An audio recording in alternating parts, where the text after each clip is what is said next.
بالله من الشيطان الرجيم وبه نستعين والصلاة والسلام على أشرف الأنبياء والمرسلين اللهم صل على محمد وآل محمد ci gaba da karatunmu a cikin tauhidi za mu karanta hutuban Imam Ali alaihi salam wanda yake ma Imam Hassan alaihi salam yana ce mishi wa'alam ya bunayya annahu law kana li rabbika sharikun la'atatka rusuluh ka sani ya kai ɗana da a ce ubangijinka yana da abokin tarayya to da ya aiko maka 'yan aikensa. To mun taɓa kallon wani ɗan aike wanda ya zo ba daga wajen Allah ba? Idan babu to ya nuna cewa Allah shi kaɗai ne. Wala ra'aita athara mulkihi wa sultani, kuma da a ce ubangiji na da abokin tarayya to da kaga gurbin mulkinsa da yake gudanarwa.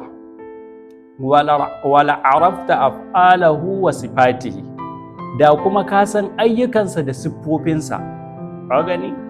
Ka taɓa kallon wanda ya yi wata halitta wanda ba Allah ba?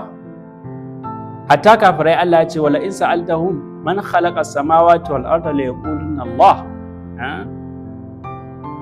Walakinahu ilahun wahidun kama wasafa nafsah. Kasancewan waɗannan al'amuran na siffofin Allah da ayyukan Allah da suka tabbatar maka, to ya nuna maka Allah shi kaɗai ne kamar yanda ya siffanta kansa. La yubadduhu fi mulkihi ahad, wani baya kishiyantan Allah ya Allah ta'ala cikin gudanarwarsa.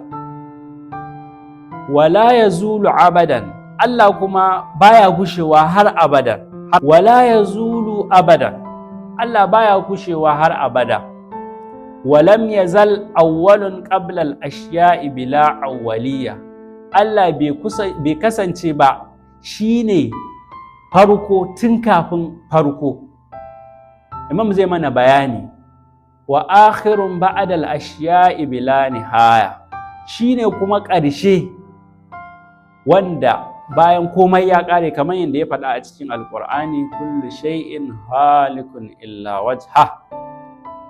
Sakamakon karatun namu a takaice ne za mu karanta maganar Imam insha Allah, sharhi insha Allah sai wani lokaci. Azuma an tasbuta rububiyyatuhu bi ihadati qalbin aw basar.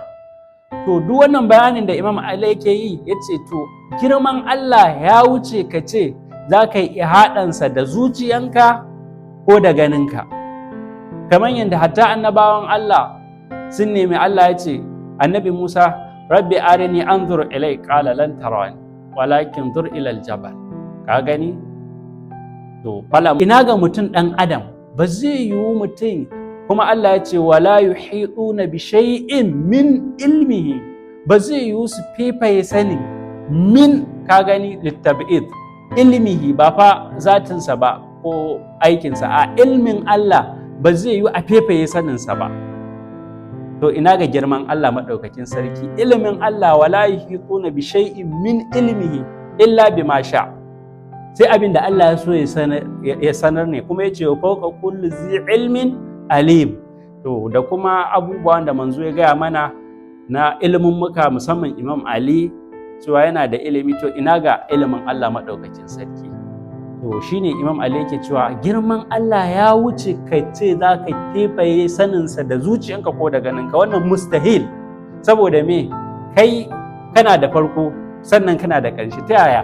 Muƙaddara ma baka da ƙarshe, to ta yaya za ka san abin da bashi da farko bashi da ƙarshe, alhali kai kana da farko kuma kana da ma ƙarshe? Kaga ba zai yiwu ba.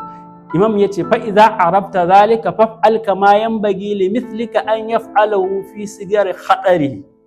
Idan ka san kai wane ne, ma'ana kai bawa ne wanda yake kaskantacce ajizi gaba ga Allah maɗaukakin sarki, in ka san haka to wa qillata maqdaratihi, da kuma rashin kudura, baka da wani kudura, la hawla wala quwwata illa billah, in ka san haka wa kasrata ajzihi, da kuma yawan ajizancinka, wa azimi hajatihi ila rabbihi, da kuma girman bukatanka zuwa gun ubangijinka, fi dalabi da'ati, wajen neman yin da'ansa, wa khashyata min uqubatihi, da kuma tsoron saba masa, wa shafaqatu min sukhutihi, fa innahu lam ya'murka illa bil hasan, shi ubangiji bai umarce ka ba face da kyakkyawa, wa lam yanhaka illa an qabih. Assalamu alaikum wa rahmatullahi.